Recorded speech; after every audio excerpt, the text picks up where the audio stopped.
Trump's explosive demand over Greenland has triggered a transatlantic standoff, pushing European capitals to the edge. Behind closed doors, officials are weighing drastic countermeasures as trust fractures and tempers flare. Reports suggest Europe is even considering stripping U.S. access to key military bases, a move once unthinkable. This is no longer diplomacy. This is a NATO crisis, a power struggle shaking the alliance to its core. What once sounded like a provocation is now official U.S. policy. President Donald Trump has declared that Greenland must come under American control, calling it essential for U.S. national security and the deployment of his proposed Golden Dome missile defense system. Europe heard something else, a direct challenge to sovereignty. According to The Economist, the European Union is quietly discussing extreme countermeasures, economic sanctions, trade tariffs, and most explosively, the threat of removing U.S. access to European military bases, its leverage Washington cannot easily ignore. Without European bases like Ramstein in Germany or British airfields, U.S. power projection collapses. The magazine notes that recent U.S. operations, including tanker seizures off Venezuela, depended entirely on European infrastructure.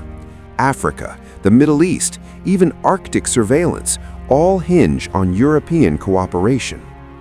Trump responded with force. On January 17th, he announced 10% tariffs on Denmark, Norway, Sweden, France, Germany, the UK, Finland, and the Netherlands. The message was blunt. The tariffs stay until agreements are reached on the full and final acquisition of Greenland. The tariffs take effect February 1. By June 1, they jumped to 25%. Trump also blasted Europe's discussion of sending troops to Greenland, calling it a very dangerous game. To him, Greenland is not optional. It is strategic ground zero. But Europe is boxed in.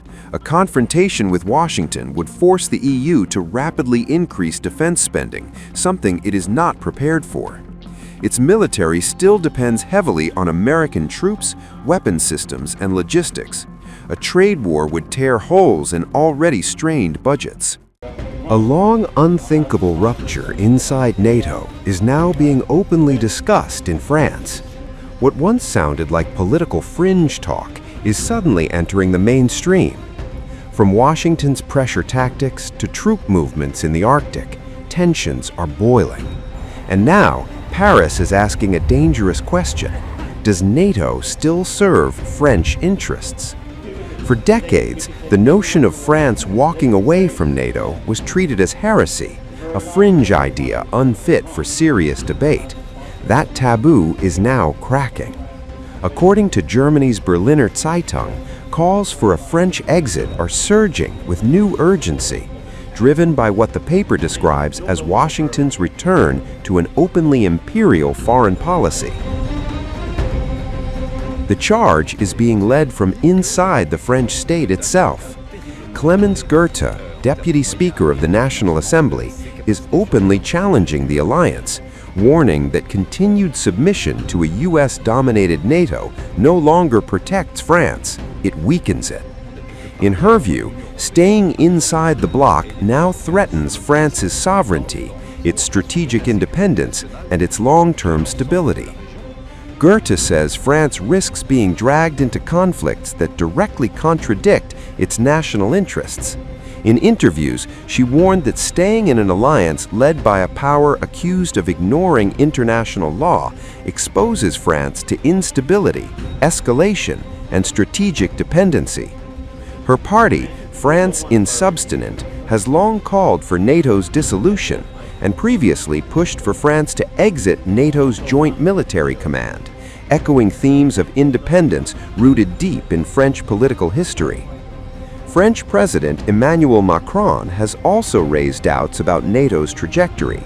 In recent remarks, he warned the United States against violating Greenland's sovereignty, a statement that carried unprecedented weight. Soon after, France deployed troops to Greenland alongside forces from Germany, Norway, and Sweden. French officials described the move as a strong political signal, one aimed not at Moscow, but at Washington. The Arctic island has emerged as a new fault line inside the alliance. Talks between Denmark, Greenland, and U.S. officials revealed what diplomats described as fundamental disagreement with the Trump administration. President Donald Trump has again refused to rule out acquiring Greenland, declaring he will not give up options. The remark sent shockwaves through Europe, stunning Allied leaders and dragging once unthinkable ambitions into the open.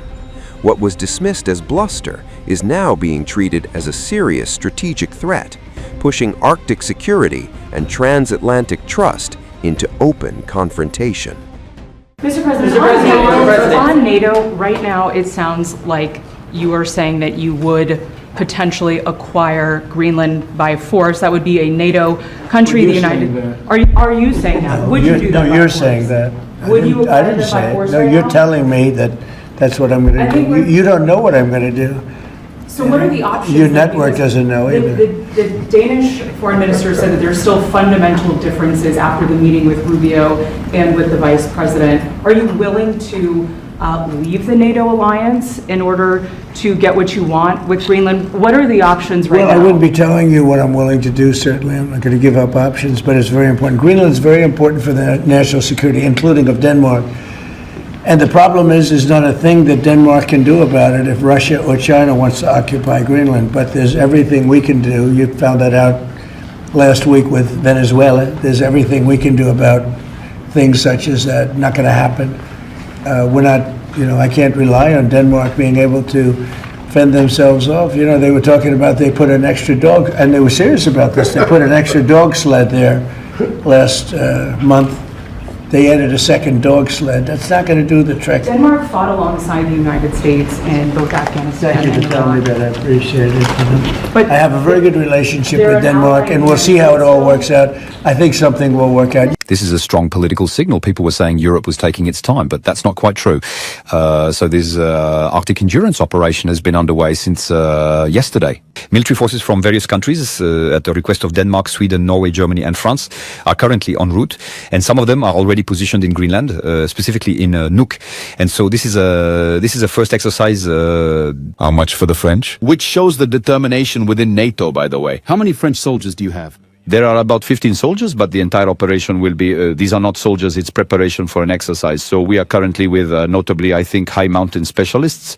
The president is also meeting this morning, very quickly, a defense council, and he will have the opportunity to speak on this subject in his wishes to the armed forces this noon in Istres. We will demonstrate to the United States that the moment is now that Denmark has significantly increased in terms of both resources and funding its surveillance capabilities for Greenland, and that furthermore the European Union is providing assistance and European nations are mobilizing within NATO to ensure the national security of the entire region and thus also for the United States.